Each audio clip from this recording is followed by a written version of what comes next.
বিসমিল্লাহির রহমানির রহিম। প্রিয় শিক্ষার্থীবৃন্দ, কেমন আছো তোমরা?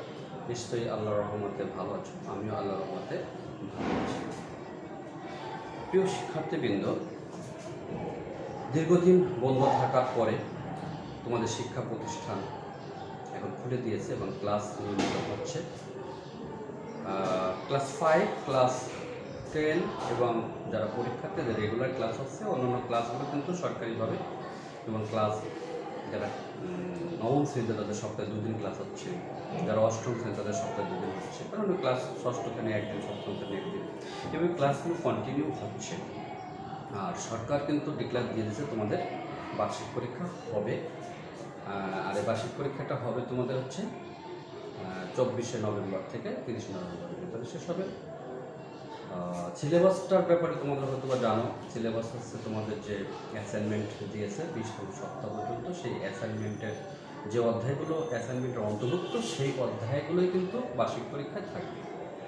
আর যে প্রতিষ্ঠান 12ই সেপ্টেম্বর থেকে যে প্রতিষ্ঠান খুলেছে, 12ই সেপ্টেম্বর থেকে এই পর্যন্ত স্যারেরা যা পড়াবে ওটাও সিলেবাসের অন্তর্ভুক্ত করতে পারে। কেমন? যাই হোক, আমি যখন একজন শিক্ষক, তাই আমি আমার একটা ইউটিউব চ্যানেলও তোমাদের আছে, তোমরা অনেকে সাবস্ক্রাইব করেছো, অনেকে দেখো, যারা এখন দেখো না তারা আমার ইউটিউব চ্যানেলটি সাবস্ক্রাইব করে ভিডিওগুলো দেখলে অনেক উপকৃত হবে। আমি এর আগেও অনেক ভিডিও দিয়েছি তোমাদের অষ্টম শ্রেণী, নবম শ্রেণী, দশম শ্রেণী এবং বেশ 4-এরও আছে, ক্লাস 4-এরও আছে, 5-এর আছে, বিভিন্ন ক্লাসের ম্যাথ ক্লাস আছে এখানে। তো এই ইউটিউব চ্যানেলে ঢুকে তোমরা দেখতে পারবে, বেশ কিছু সৃজনশীল অঙ্ক দেওয়া আছে, নৈর্ভিত্তিক দেওয়া আছে, কিছু বেসিক ক্লাস দেওয়া আছে। এগুলো দেখলে তোমরা এখান থেকে কিন্তু উপকৃত হবে ইনশাআল্লাহ।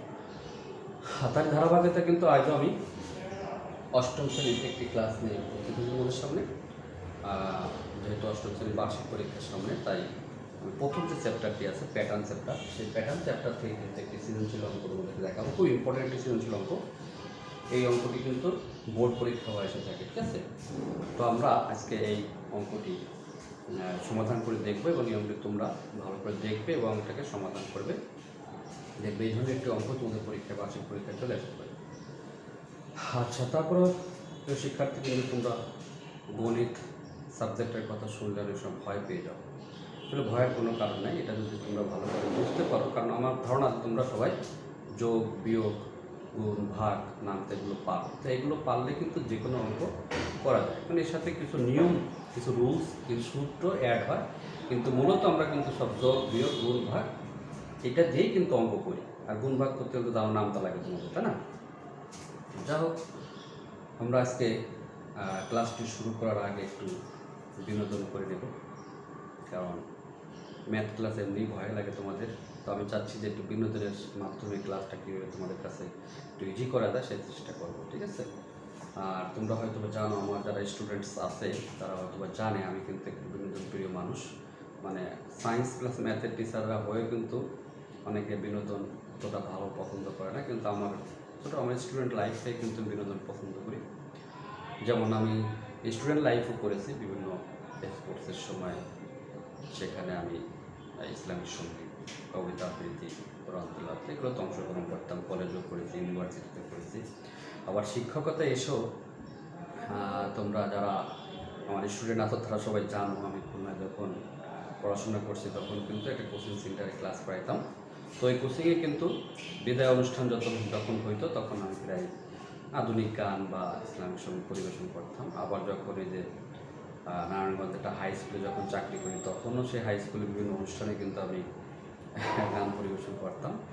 আসলে আল্লাহ পাক সবাইকেও কণ্ঠ দিয়েছে, সবাই হয়তো বা কারো কণ্ঠ একটু ভালো, কারো কণ্ঠের চর্চা করলে অবশ্য ভালো হয়। যেমন যারা শিল্পী তারা কণ্ঠের চর্চা করে, তারা গান গায় প্রতিনিয়ত এবং সেখানে তারা সাকসেসফুল হয় এবং তাদের তো প্রত্যেকেই কণ্ঠ আছে। তো আমার কণ্ঠে আল্লাহ আমাকে যে কণ্ঠ দিয়েছে সেই কণ্ঠ দিয়ে আমি কিন্তু চেষ্টা করি বিনোদন নিজেও করার জন্য, কাউকে দেওয়ার জন্য। তো সেই আলোকে আজকে আমরা একটু বিনোদন করবো। দেখো, আমি একটি ইসলামিক সঙ্গীত পরিবেশন করব, তারপরে আমরা আজকে মূল ক্লাসে যাবো, কেমন? তো ইসলামিক সঙ্গীতটি অবশ্য মাকে নিয়ে একটি সঙ্গীত, এই সঙ্গীতটি তোমরা অবশ্য শুনেছ। অনেক ভালো ভালো শিল্পীদের কণ্ঠে শুনেছ। আজ আমার কণ্ঠে পুরো গান না, কয়েকটা কলি আমি তোমাদেরকে শুনবো, শুনে তারপর আমরা ক্লাসে প্রবেশ করব। ঠিক আছে, তো শুরু করা যাক।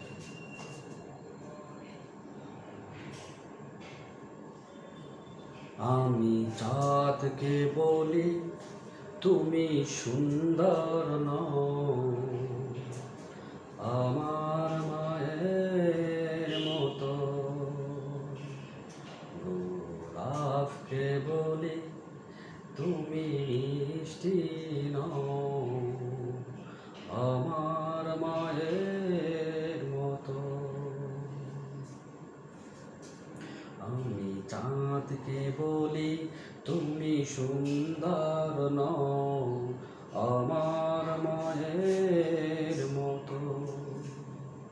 গোলাপকে বলি তুমি মিষ্টি নও, আমার মায়ের মতো।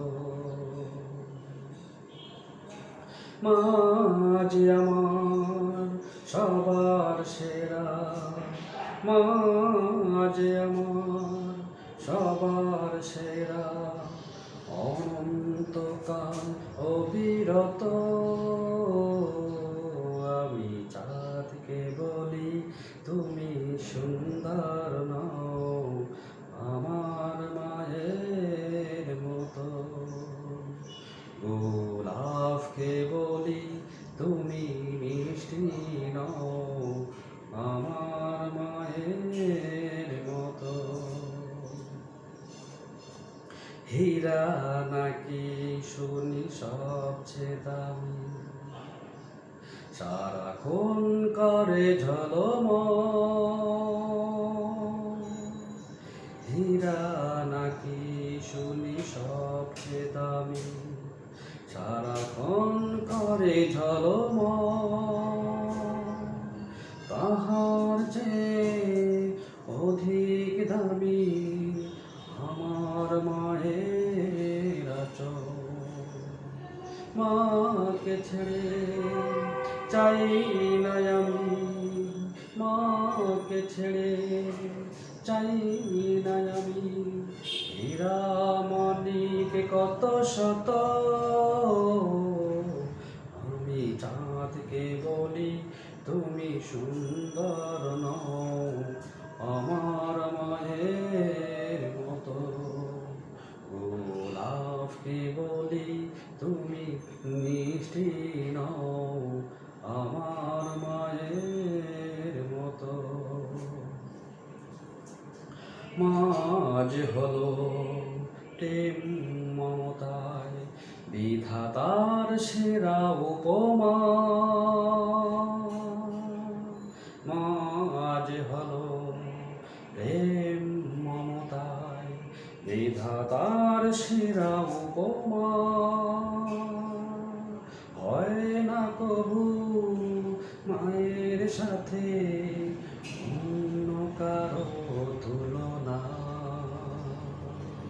মার পরশে যায় যে মুছে, মার পরশে যায় যে মুছে, সকল বেদনা যত। আমি চাঁদকে বলি তুমি সুন্দর নও, আমার মায়ের মতো। গোলাপকে বলি তুমি মিষ্টি নও, আমার মায়ের মতো। মায়ের মতো মমতাময়ী এ ধরায় কেউ হবে না, তাহার মাঝে নেই কোনো অহমিকা ছলনা। মায়ের মতো মমতাময়ী এ ধরায় খুঁজে পাবে না, কথায় কাজে মাকে কেহ কষ্ট কবু দিও না। যার হাসিতে মন ভরে যায়, যার হাসিতে বুক ভরে যায়, মুছে যায় কষ্ট শত। আমি চাঁদকে বলি তুমি সুন্দর নও আমার মায়ের মতো, গোলাপকে বলি তুমি মিষ্টি নও আমার মায়ের মতো।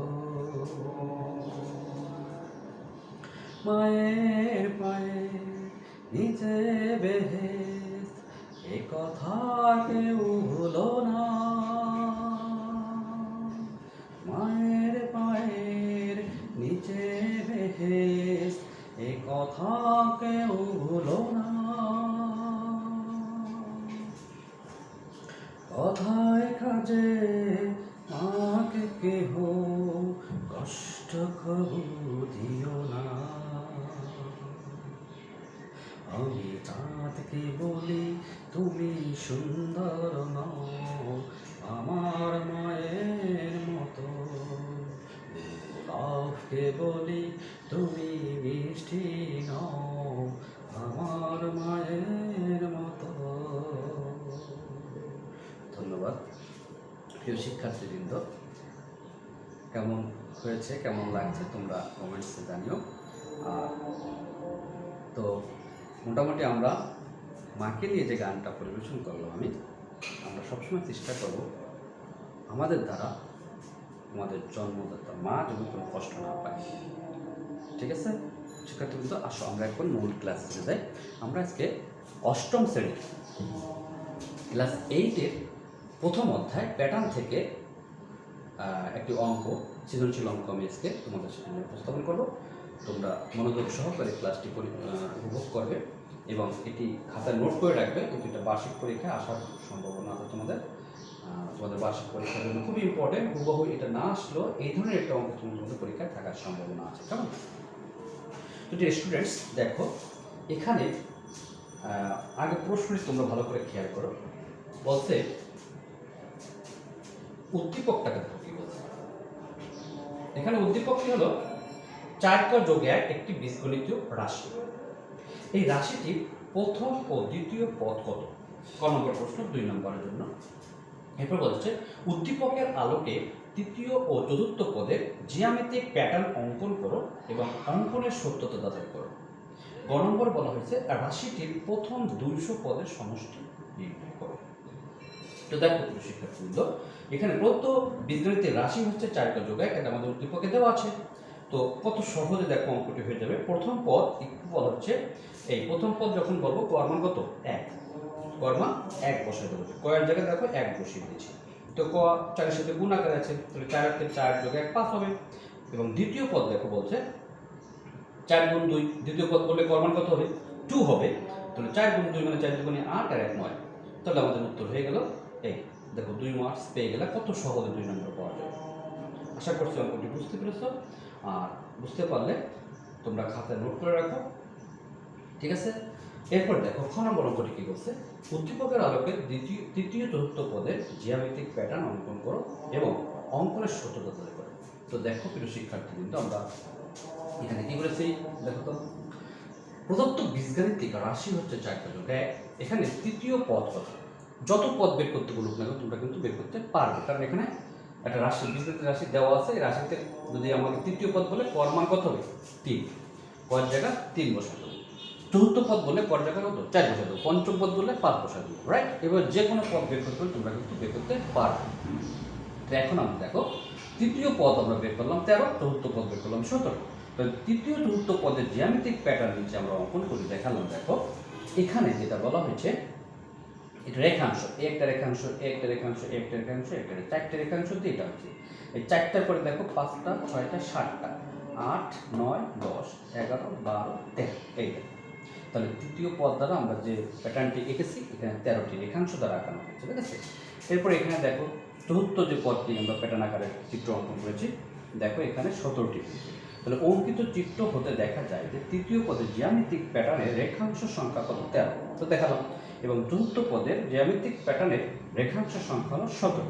সুতরাং তৃতীয় চতুর্থ পদের জ্যামিতিক প্যাটার্ন সঠিক। তার মানে আমার উত্তরের সত্যতা যাচাই করা হলো। এই খ নম্বর অঙ্কটা করতে বলে কিন্তু তোমরা 4 মার্কস পেয়ে যাবে। ঠিক আছে, আশা করছি প্রিয় শিক্ষার্থীবৃন্দ তোমরা বুঝতে পেরেছো। এখানে দেখো রেখাংশের সংখ্যাটা কি আসলো, যে 1 2 3 4 5 6 7 8 9 10 11 12 13 14 15 16 17। দেখো এখানেও 17টি আমাদের রেখাংশ সংখ্যা হয়েছে। কেমন? তাহলে খ নম্বরটা দেখো করতে পারলে কিন্তু 4 মার্কস, ক নম্বরে কিন্তু 2 মার্কস পেয়ে যাচ্ছ। তাহলে দেখো কত সহজে 2 এবং 4 6 হয়ে গেল। এখন আমরা আসো ক নম্বর অঙ্কটি তোমাদের করে দেখাই। ক নম্বরটি দেখো কি বলছে, রাশিটির প্রথম 200 পদের সমষ্টি। আমরা 200 পদের সমষ্টি যদি বের করতে পারি তাহলে এখানে যদি 300 পদের সমষ্টি দেয় তাও বের করতে পারবো ইনশাআল্লাহ। কেমন? তো আসো আমরা এখন তোমাদের গ নম্বর অঙ্কটি করে দেখি। গ নম্বর অঙ্কটি আমাদের কি আছে, রাশিটির প্রথম 200টি পদের সমষ্টি নির্ণয় করো। তো দেখো প্রিয় শিক্ষার্থী, কিন্তু আমাদের কিন্তু গ নম্বরের রাশিটা লাগবে। হ্যাঁ, তো রাশিটা আমরা রেখে দিলাম। দেখো গ নম্বরে কিন্তু আমরা বের করবো রাশি থেকে। হ্যাঁ, দেখো প্রিয় শিক্ষার্থীবৃন্দ, এই যে গ নম্বর অঙ্কটি আমরা করবো তাতে আমাদের প্রদত্ত বিন্দুতে রাশিটি লাগবে, এটা দিলাম। এরপরে দেখো বলা হয়েছে যে রাশিটি তাহলে 200টি পদের সমষ্টি, তাহলে আমাদের লাগবে কি 200টি পদ, মানে 200তম পদ কত, তাহলে রাশিটির 200তম পদ কত হবে, রাশিটির 200তম পদ কত হবে, তাহলে 200তম পদ হবে কত হবে প্রিয় শিক্ষার্থীবৃন্দ, 200 বসাই দেবো। 300 বললে 300, রাইট? তাহলে কত হলো, 4 দুগুণে 801, 801 হচ্ছে আমাদের 200, রাশিটির 200তম পদ। হ্যাঁ, আচ্ছা ক খ হতে আমরা কি পেয়েছি, ক ও খ হতে পাই, বা ক হতে পাই লিখি আমরা, ক হতে পাই প্রথম পদ সমান কত ছিল প্রিয় শিক্ষার্থীবৃন্দ, কত ছিল প্রথম পদ 5। আচ্ছা দ্বিতীয় পদ কত 9। আবার খ হতে পাই তৃতীয় পদ কত পেয়েছিলাম 13। চতুর্থ পদ কত পেয়েছিলাম 17। দেখো প্রিয় শিক্ষার্থীবৃন্দ, আমরা কিন্তু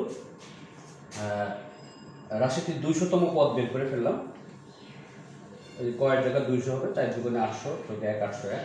ক হতে পেয়েছি প্রথম পদ দ্বিতীয় পদ, খ হতে পেয়েছি তৃতীয় পদ চতুর্থ পদ, এগুলো আমরা কিন্তু পেয়েছি।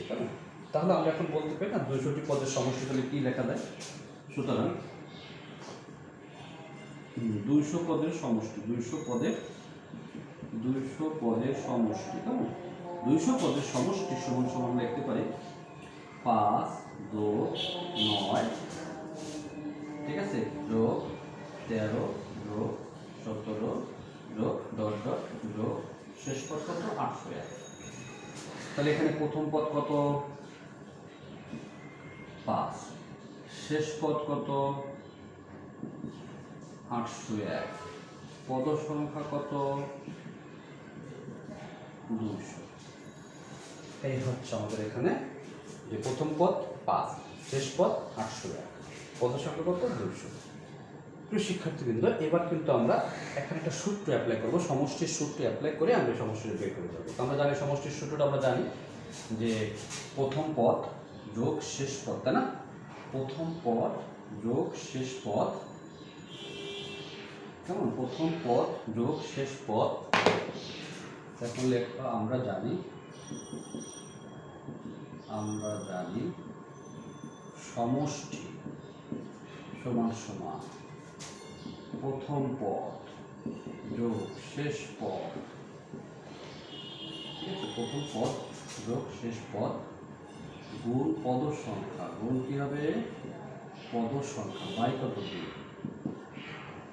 তাহলে প্রথম পদ কত প্রিয় শিক্ষার্থীবৃন্দ, দেখো 5, শেষ পদ কত পেয়েছি আমরা 801, গুণ কত হবে পদ সংখ্যা পেয়েছি 200। খুবই সহজ দেখো অঙ্কটি, তোমরা অনায়াসে 10-এ 10 পাইতে পারবা। এই 2 দিয়ে 200 কাটলে কত হয় 100, আমরা জানি এটা, তাই না? তাহলে এখানে 5-এর সাথে 801 যোগ করলে কত হচ্ছে? 800, 5 আর 1 6, গুণ কত? 100। তুমি গুণ করলে কত হবে? গুণটা করে দেখো। শূন্য হবে কয়টা? 2টা। 1 2, তারপরে কত হবে? 6 0 8, তার মানে 80,600। তাহলে উত্তর হবে কত শক্তিবৃন্দ? 80,000। এই দেখো উত্তর হয়ে গেছে। আশা করছি প্রিয় শিক্ষার্থীবৃন্দ বুঝতে পেরেছো। দেখো খুব সহজে অঙ্কটি কিন্তু আমরা করে ফেলতে পারি। আমরা জানি সমষ্টির সূত্র হলো প্রথম পদ যোগ শেষ পদ গুণ পদ সংখ্যা বাই 2।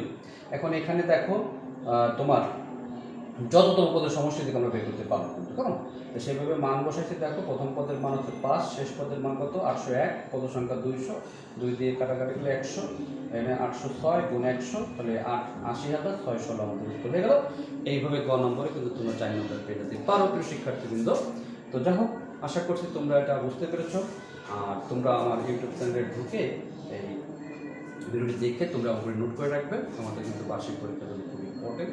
এইভাবে কিন্তু আমি এখন থেকে কন্টিনিউ তোমাদের কিছু ভিডিও আপলোড করব আমার চ্যানেলে। তোমরা যদি এগুলো দেখো তাহলে তোমরা কিন্তু বার্ষিক পরীক্ষা খুব সহজেই ভালো একটা নাম্বার নিয়ে পাস করতে পারবে এবং পরবর্তী ক্লাসে দিতে পারবে। তো আজ এই পর্যন্তই প্রিয় শিক্ষার্থী, কিন্তু আগামীতে আবার কোনো নতুন ভিডিওতে তোমাদের সঙ্গে সাক্ষাৎ হবে, দেখা হবে। সেজন্য তোমরা ভালো থাকো, সুস্থ থাকো, এই শুভকামনা রেখে আজ এখানে শেষ করছি। আল্লাহ হাফেজ।